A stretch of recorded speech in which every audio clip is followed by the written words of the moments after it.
The United States has recently taken drastic action by forcibly detaining the President of Venezuela, Nicolás Maduro. This move represents the peak of months of diplomatic and economic pressure.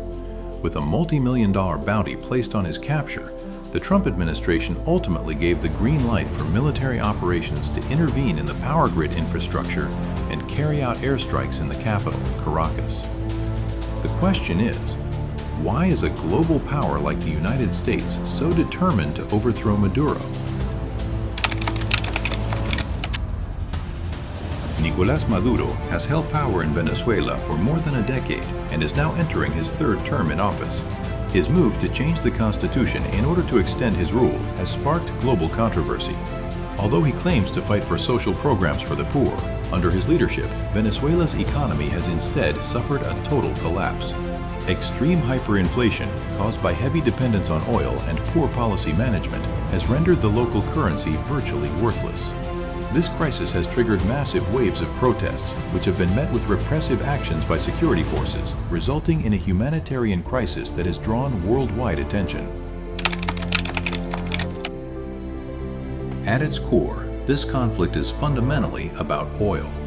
Venezuela has the largest proven oil reserves in the world and was once a major energy partner of the United States. However, this dynamic changed completely when Hugo Chavez rose to power. Chavez nationalized the oil industry and expelled Western energy companies in the name of domestic sovereignty. This move, combined with Venezuela's close alliances with America's geopolitical rivals, created an ever-deepening rift. After Chavez's death, Maduro, as his successor, chose to maintain these confrontational policies. Under Donald Trump's leadership, U.S. policy toward Venezuela became far more aggressive. Through crippling economic sanctions and open support for the opposition, Washington sought to pressure the Maduro regime.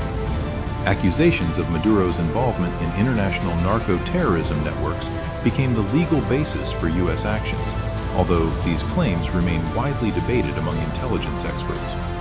Many analysts believe that the real motives behind these actions are more closely related to control over resources and power influence in the Western Hemisphere than to the pursuit of justice. Currently, legal proceedings against Maduro are being conducted in the United States under U.S. jurisdiction, a move considered unusual for a sitting head of a sovereign state.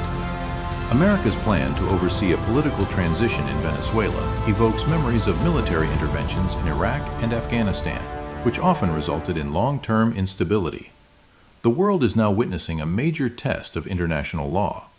Violating a nation's sovereignty for specific political interests sets a dangerous precedent. If the sovereignty of one country can be ignored so easily without real global legal consequences, then global security stability is under serious threat. Today, it is Venezuela, but tomorrow, any country could become the next target on the map of global power competition.